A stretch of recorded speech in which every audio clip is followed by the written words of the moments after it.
In trying to ungarble a past which has made such a hideous present, where do you start?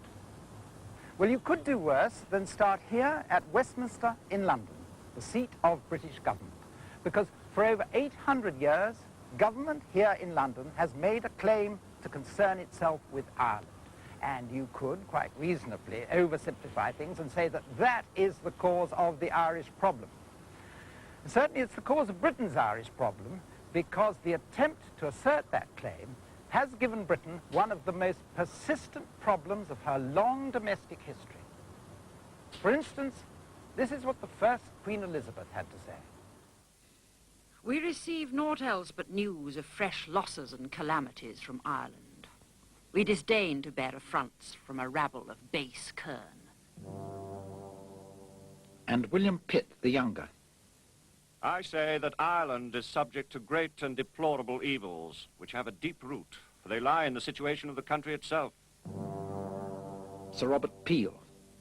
Her Majesty's government has found that in 4 or 5 counties in Ireland, not only that the free liberty of action is controlled by a grievous tyranny, but they found that law has been paralyzed, that repeated murders are committed, and that no trace can be discovered of the murderers.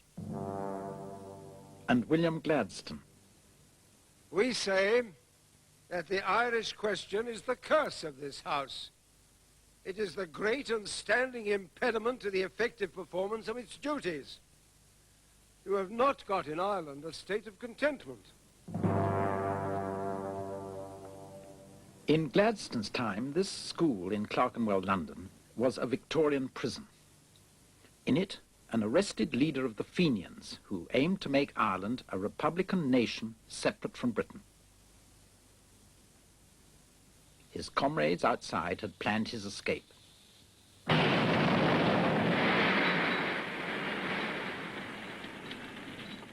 They succeeded in blowing an enormous hole in the wall of the prison exercise yard. The warders had prevented his escape, but the explosion destroyed or damaged many houses in the Clerkenwell neighborhood. It caused more casualties even than the Birmingham bombings of 1974.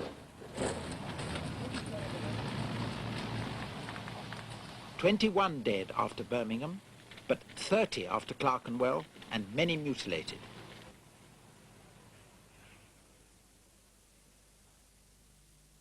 An Irishman named Michael Barrett was eventually hanged for the Clerkenwell explosion of 1867, providing incidentally the spectacle of the last public execution in Britain.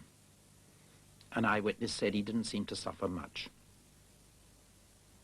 We'll be hearing about the execution of all too many Irishmen in this series, more than 100 in my own lifetime. But Michael Barrett was in a way special because the explosion he caused helped bring about a far greater change even than its devastating effect on Clerkenwell. Because here at Westminster, the Prime Minister, Gladstone, now seriously began to concern himself with Irish grievances, to reform the land system of Ireland, and finally to concern himself with Ireland's claim to be a nation. It was the Fenian conspiracy and the Clerkenwell explosion that first induced the British people to embrace in a manner foreign to their habits in other times the vast importance of the Irish controversy.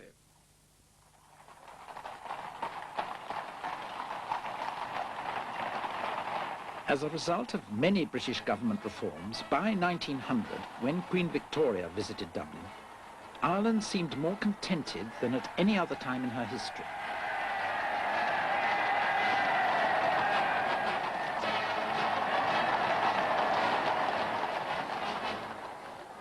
There was hardly an Irish Republican voice to be heard.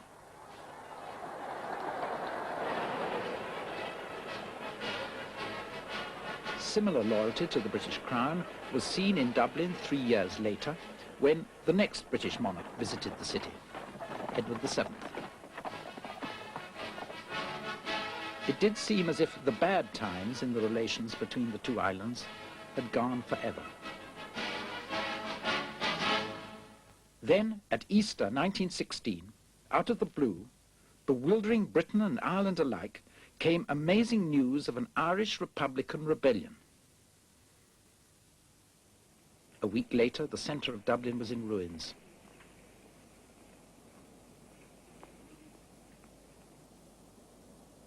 What was eventually clear was that the peace between the two islands had been shattered. 4 years later, in 1920, Ireland was seething with unrest on a scale unknown for over 100 years. The ordinary Irish population, often until recently without very strong political feeling, found themselves face to face with British bayonets.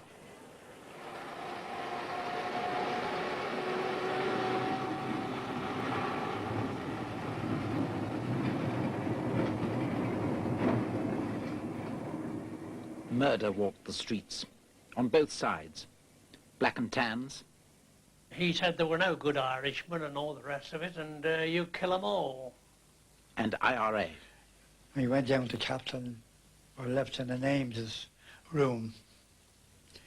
I put the two of them up against the wall. I said, "The Lord have mercy on your souls." I plugged the two of them. That killing was ordered by a man, Michael Collins, who'd masterminded the whole Irish Republican campaign. Next year, 1921, he was invited to Downing Street, London, by Lloyd George, the British Prime Minister, to negotiate about Irish freedom from British rule and help win for Ireland greater independence than she'd had for centuries.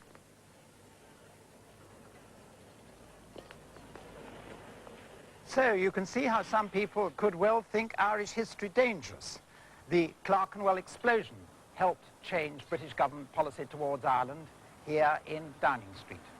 The violence of the old IRA between 1920 and 1921 changed British government policy. And the IRA of today are hoping that by their violence they'll change British government policy. Looking into the past could well be said to be causing encouragement to them. But of course, the past is already encouragement to them. What we have to do is see how it came to be so and whether it need go on being so.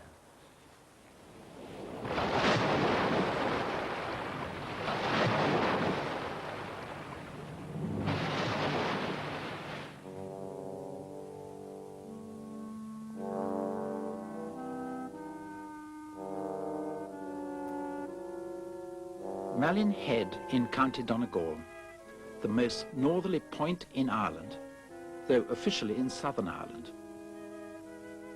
If you take a bird's flight out to sea there, going past the Giant's Causeway, which is officially in Northern Ireland, and past Rathlin Island to Fair Head, on a clear day you can see, only some 13 miles away, the coast of Britain. And the very first inhabitants of Ireland arrived here across that channel perhaps some 8,000 years ago. Note, incidentally, what geography does to history. How the physical closeness of Britain ensured that its attentions would be inevitable.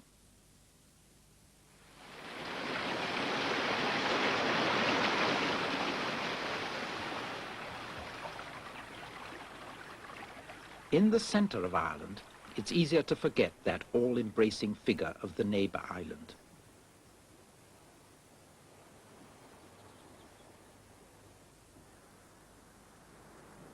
There may have been over 800 years of attention from London, but there was something like 8,000 years of human life in Ireland before that.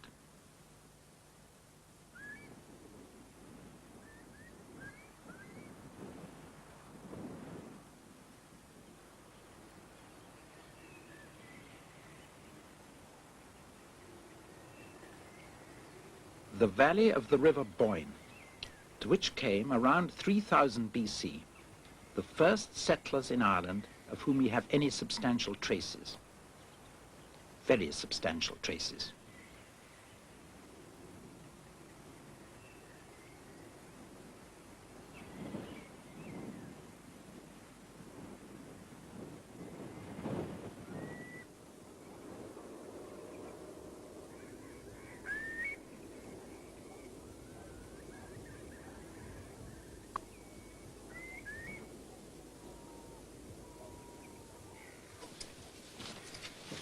This is the inside of one of those great mounds.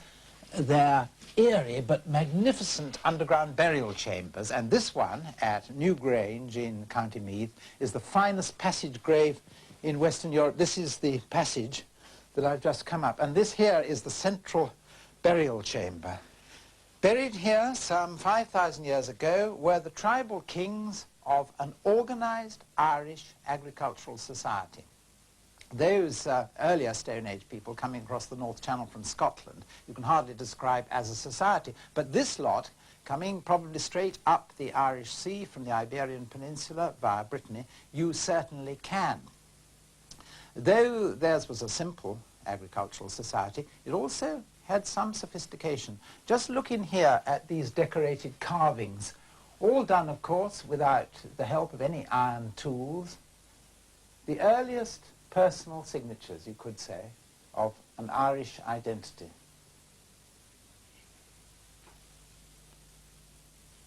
And outside, on the stones that surround this vast burial mound at ground level, are further examples of this early Irish people's art. So, at least you start with something quite separate from Britain. There's nothing as sophisticated as this in Stone Age Britain. You start with this, as it were, great symbol of Irish individuality and separateness.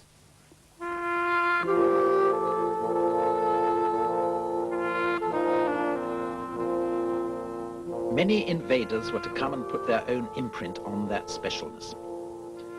But the invaders who were to leave the strongest individual mark, coming to Ireland some 2,000 years later, were the Gaels.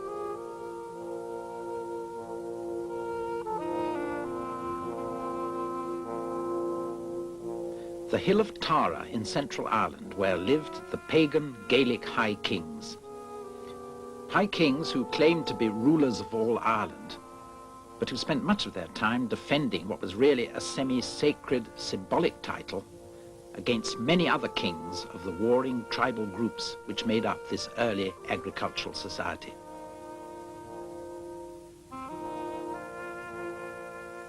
But, and it's an important but, above their tribal groupings and their wars, these people shared a common language, a common code of law, the Brehon law, a common tradition of poetry and music, and a common history adopted from ancient legend.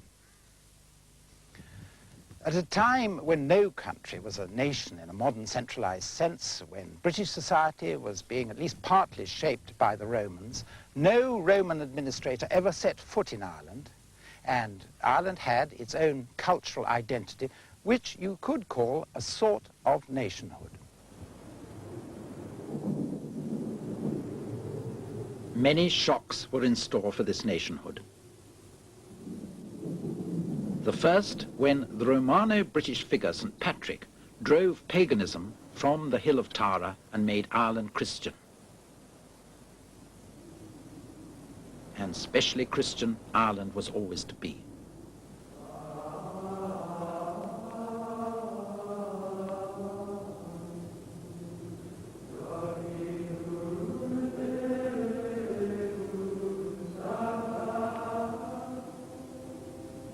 The conversion was a triumph not just for Christianity, but for a fusion of Christianity with the Gaelic Irish world.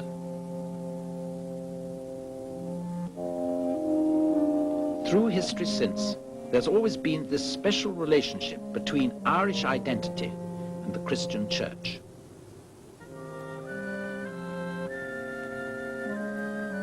Monasteries like this one at Clonmacnoise, rather than Roman bishoprics, became the special feature of the Irish Church, and these Irish monasteries provided the framework for a Christian Gaelic golden age.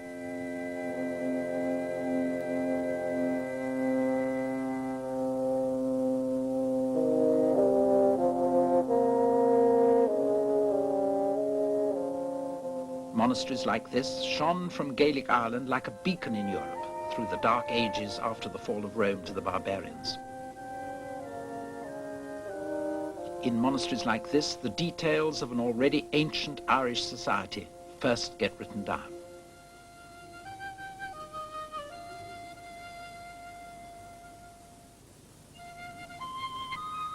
magnificent works of art are fashioned. The Book of Durrow, a 7th century transcription of the Gospels. The Ardagh Chalice of the early 8th century.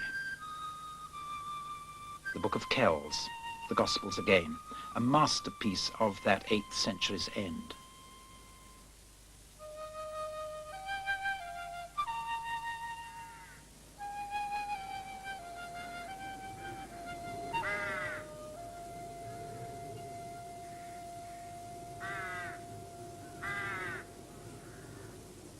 But for this Gaelic world, the world of Gaelic Christianity itself, a great shock from the outside was now in store. The Vikings, or Norsemen, were on their way to Ireland.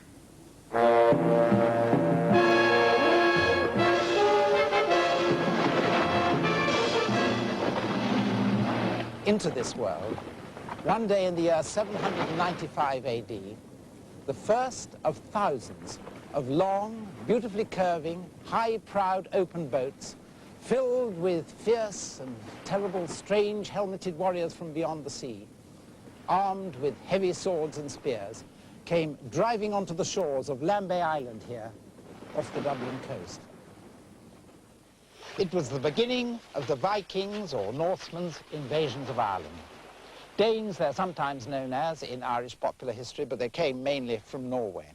And they came now, slaughtering and burning and ransacking their way into Irish history, terrorizing and looting Gaelic homesteads and monasteries alike.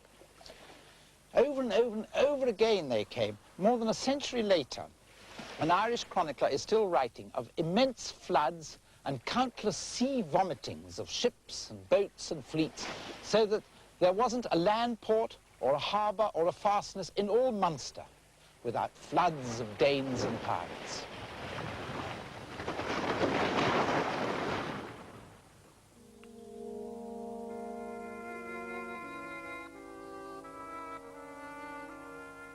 To the most secret places of Gaelic Christianity, in the very heart of Ireland, came the Vikings or Norsemen with their dreadful slaughter, pillage and rape.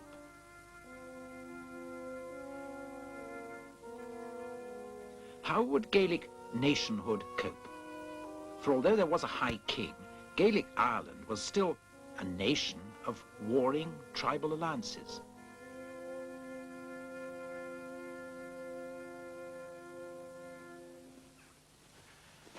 This is the site of the great Irish monastery at Glendalough. There was no organized national resistance to the Norsemen. In 1014, a king from County Clare named Brian Boru, who'd managed to fight his way against other Irishmen up to the High Kingship of Ireland, defeated at Clontarf a great army consisting partly of the Norsemen of Dublin, but the other part of that army he defeated consisted of the Irishmen of Leinster, while other great kings of Ireland stood apart on the sidelines to see what pickings were going when the battle was over. Round towers like this one were built all over Ireland as combined belfries and refuges for the monasteries which the Norsemen were constantly sacking. You can see from this one at Glendalough the sort of thing that must have happened. The entrance was set high above the level of the ground, and at the first sound of the alarm from the top of the belfry, you mounted rapidly, presumably pulling the ladder up after you. What appalling scenes of brutality and terror must once have been enacted here, not once but many times in these quiet, gentle places.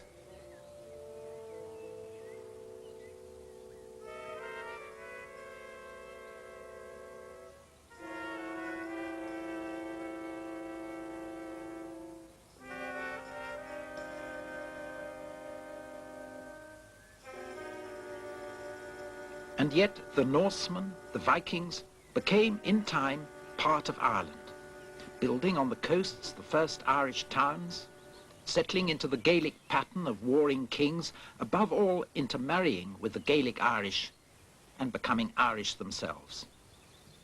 And as the new Irish, they were to experience the next great shock to come.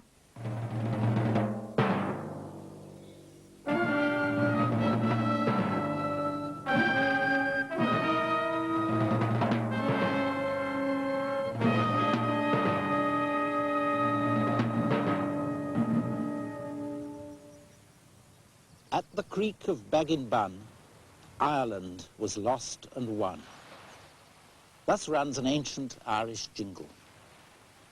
This is the beach at Ballin, where a small party of Normans who had sailed across the sea from Wales landed on the 1st of May 1170 and made their way up onto this promontory here. Here, they built up this vast rampart, a ditch and double bank, that's still very impressive after 8 centuries of Irish wind and weather. With this rampart, they were able to cut off the neck of the promontory and use it as a bridgehead. Norsemen Irish from the town of Waterford, allied with local Gaelic Irish, came to try and dislodge them.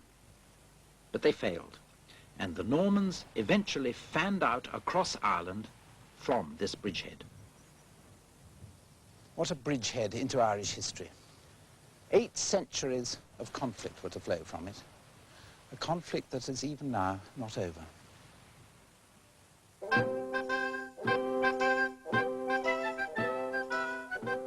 These Normans had been sent not by the King of England, but by one of his barons, the Earl of Pembroke, known as Strongbow. And Strongbow had sent them because he'd been invited to do so by an Irish king, Dermot MacMurrough, the King of Leinster, who wanted his help in a quarrel he was having with the High King of Ireland. Strongbow obviously hoped for something in return. But what MacMurrough, said to have a voice hoarse from shouting in the din of battle, particularly wanted was the Norman military technology, knights in armour and archers. The Irish, fighting without armour, were only using stones and slings at the time. The Norman Baron Strongbow himself arrived from across the sea soon afterwards, with more knights in armour and more archers. And within a year, he'd not only captured Dublin for MacMurrough, but had married MacMurrough's daughter, and when MacMurrough died, had become King of Leinster himself. And it was then that the King of England, Henry II, intervened, not to subdue the Irish particularly, but to subdue Strongbow, who was clearly getting ideas above his station for one of the king's feudal subjects. And that is the beginning of London's claim to concern itself with Ireland. The problem of subduing the Irish was taken on almost without realizing it.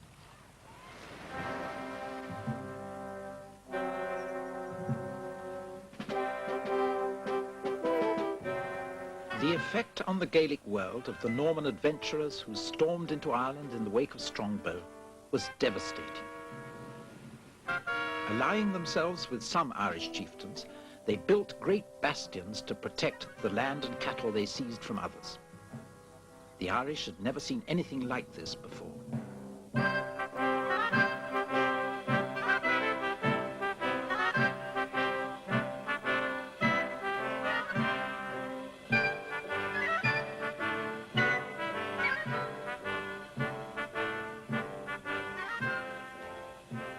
With their heraldic pomp and their superior military technology, the Normans penetrated into all parts of Ireland except western and central Ulster.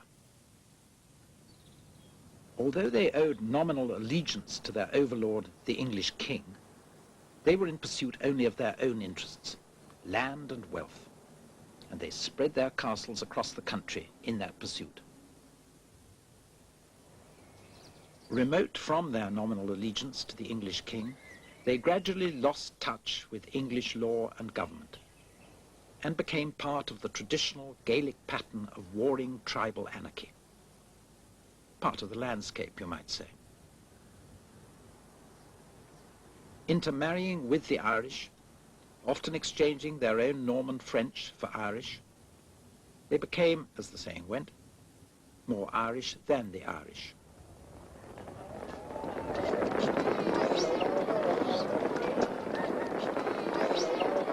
Strand racing near Dundalk today.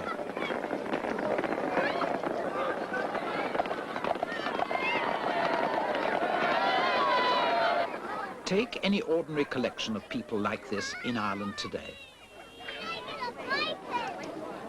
What does it mean to say they're Irish? Irish blood is a mixture of the blood of all the many different races of invaders who've ever come to Ireland over thousands of years. The blood of the Stone Age men who built New Grange. The blood of those Gaels who first came as invaders themselves. The blood of those Gaels mixed with the blood of earlier and later invaders. The blood of the Gaels mixed with that of the Vikings and the Normans and the English to make today's Irish people. A mixture which Ireland has made Irish.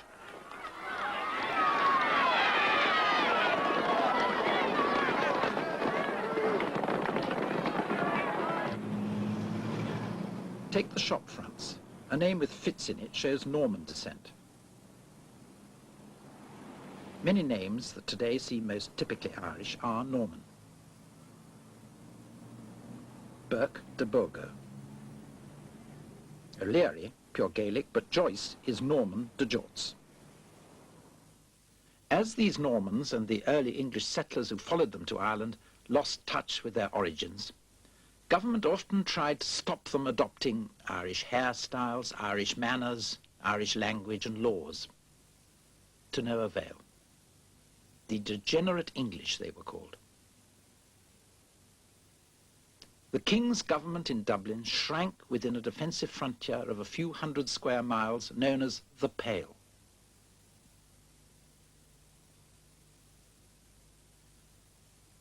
Sometimes the Pale itself had to shrink even closer to Dublin.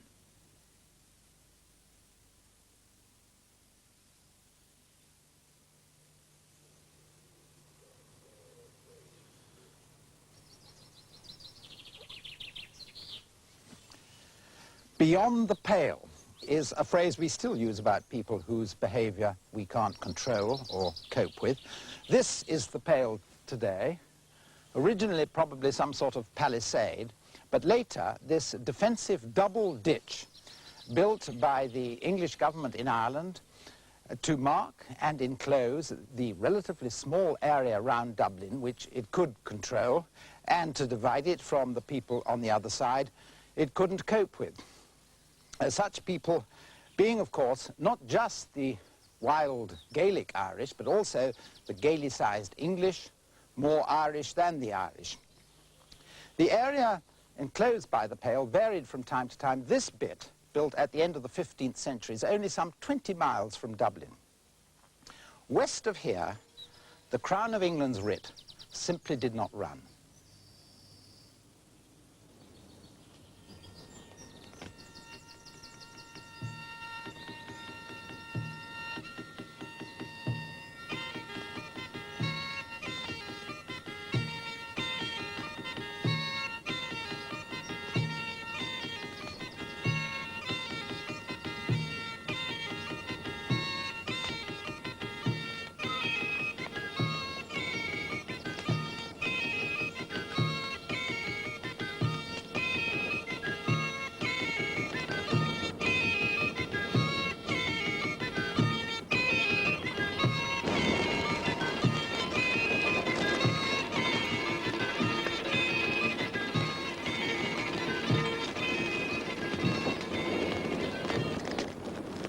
But an end to all this was at hand.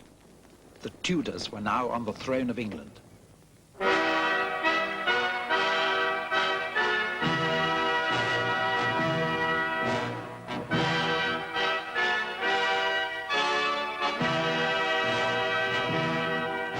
Hampton Court, Middlesex, England.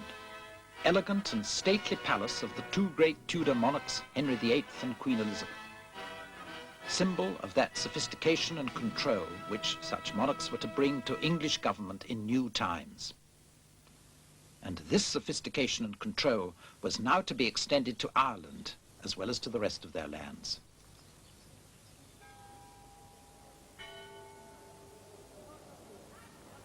We know exactly what Ireland was like soon after Henry VIII came to the throne because the state papers of the day tell us. More than 60 counties inhabited by the king's Irish enemies, of which some call themselves kings, some dukes, some archdukes living only by the sword and obeying no other temporal person, making peace or war for themselves. Also more than 30 captains of the English folk that followed the same Irish order, and every one of them maketh war or peace for himself without license of the king. And not only that, because the king's own deputy in Ireland, of the great Norman House of Fitzgerald, was soon to be out in rebellion against him. To all this, the Tudors, but in particular Queen Elizabeth I, was eventually to put an end, and a very bloody end too.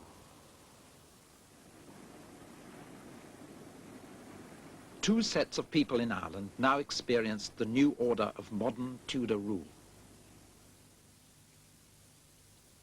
The Old English of ancient Norman settler stock, who, for all their Elizabethan finery, adhered to Gaelic customs, such as that of walking about bare-legged. And the bare-legged Gaelic chiefs, too, who, for all their Gaelic ways, had adopted much of the style and finery of the Elizabethans. For both types of chieftain, but particularly the Gaelic, Elizabeth's new order was to be a harsh and terrible experience, shaking them out of what was later seen as an idyll of independence forever. Though the lifestyle of a Gaelic chieftain was often similar to that of other Elizabethans, English observers liked to interpret the differences as detrimental to the Irish. They liked to think of the Irish as uncivilized. The Irish live like beasts, are more uncivil, more uncleanly, more barbarous in their customs and demeanors than in any part of the world that is known. Certainly outside their homes, the behavior of the Gaelic chieftains was rough. They spoil and burn and bear away as fit occasions serve, and think the greater ill they do, the greater praise deserve. They pause not for the poor man's cry, nor yet respect his tears, but rather joy to see the fire, to flash about his ears. And thus, bereaving him of house, of cattle, and of store, they do return back to the wood, from whence they came before. Cattle raids had been part of the Gaelic way of life for well over 1,000 years. Bringing the Gaelic way of life within the new order, the English officials and Queen Elizabeth herself felt morally reinforced by a sense of civilizing mission. When occasion doth present, you should rather allure that rude and barbarous nation to civility by discreet handling, rather than by force and shedding of blood. Yet when necessity requireth, you are ready also to oppose yourself and your forces to those whom reason cannot bridle. There was to be much shedding of blood, both Gaelic and Old English. The Crown's deputies in Ireland were now Englishmen, newly appointed from England, and the new armies were to be mainly composed of English soldiers rather than of levies raised in Ireland. These new armies conducted the wars of Elizabeth in Ireland against Old English and Gaelic Irish alike with ruthless savagery.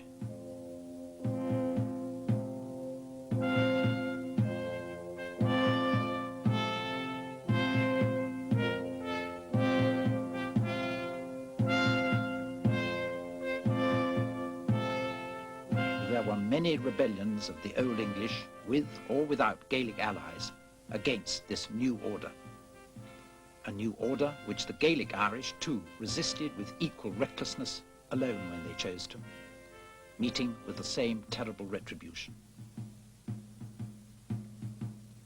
These new English armies of Elizabeth's, though they used loyal Gaelic Irish as allies, in general saw Ireland and its natives as territory and a population to be conquered and civilized as the Spanish conquistadores saw the territory of the American Indians. A barbarous country, wrote one official, must first be broken by war before it will be capable of good government.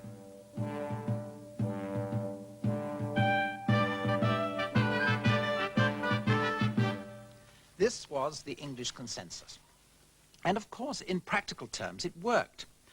By the end of Elizabeth's reign, Ireland was, for the first time ever, under something like the effective control of English government. But also, of course, there was another consensus, an Irish one. In this time of Elizabeth was laid that first foundation of traditional Irish hate for governing Englishmen, which was to remain so long and so deep in Irish consciousness. Also in this time of Elizabeth was laid the foundation of what is still to many people the most salient, continuous feature of Irish identity, its Catholicism.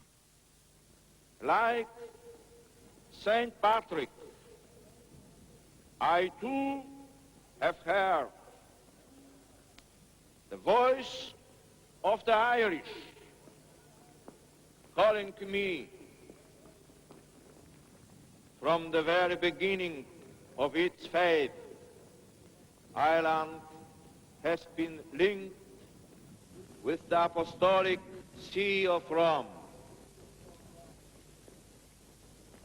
I have come to you as Bishop of Rome and pastor of the whole Church in order to celebrate this union with you in the sacrifice of the Eucharist.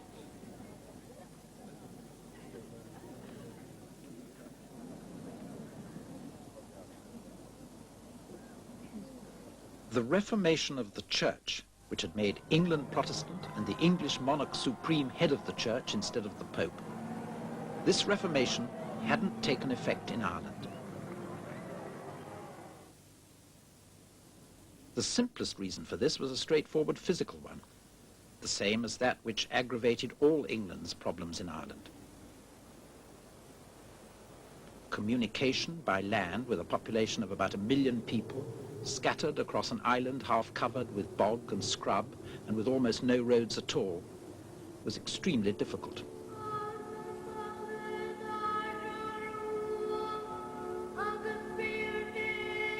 Even if English government hadn't had its work cut out trying to impose English law, let alone English doctrine, the Irish Church, which showed no interest in the new Protestant ideas, was to a great extent still further inaccessible behind the major barrier of the Irish language. There was no Protestant prayer book in Irish.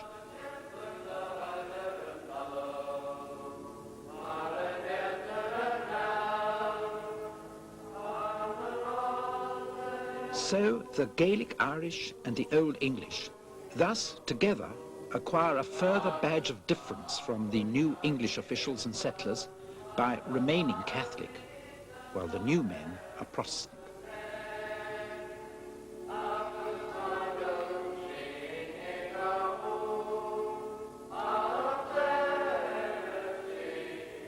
Among these Catholics, the Gaelic tradition is still very distinct.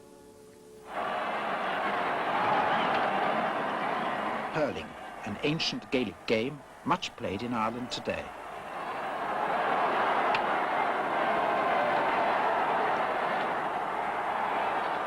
At the end of the 16th century, the last desperate move to save the independence of the Gaelic chieftains came from Ulster. An armed Ulster uprising, led by the great Hugh O'Neill, who'd been brought up in England and made Earl of Tyrone by Queen Elizabeth herself. O'Neill was half Elizabethan, but stronger in him was that feeling of dissent from those O'Neills inaugurated as the O'Neill in the great ancestral wood at Tullahog, and once High Kings of Ireland. O'Neill struck to save his local independence in Ulster from the Queen's rule.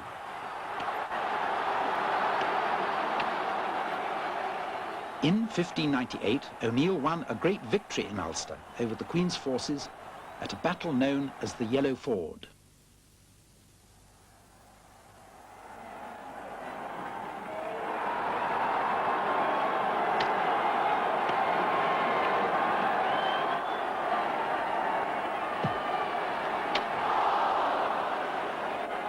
English government in Ireland was shaken, as someone wrote, until it tottered.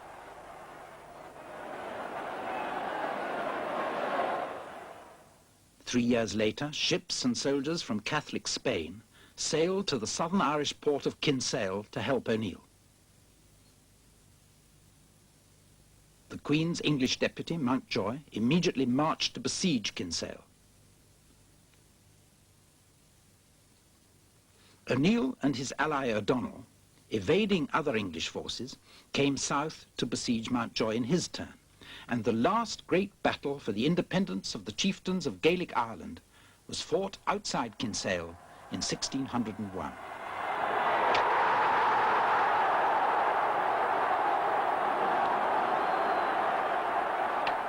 Fighting in open country away from the more favourable bogs and woods of their native Ulster, O'Neill and O'Donnell were totally defeated.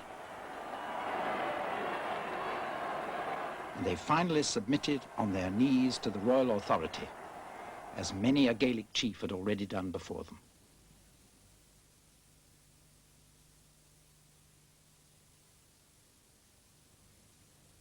Gaelic law, Gaelic authority, was now at the mercy of the new English rule.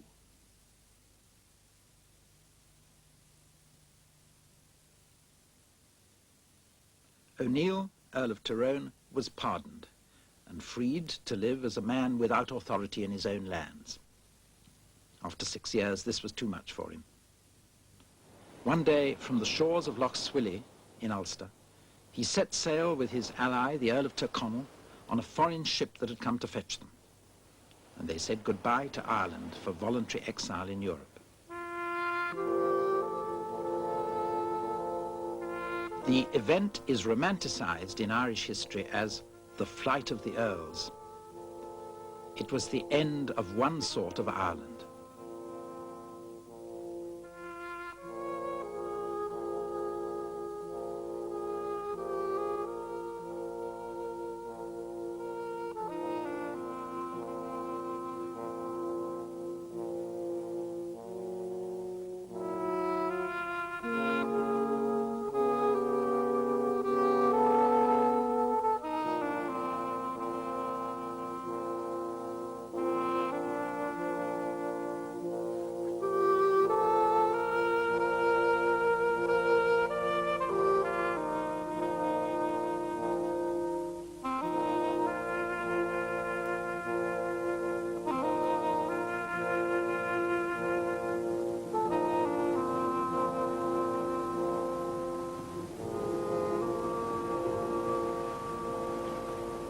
All Ireland was now a province of England, to be ruled for England through Dublin Castle.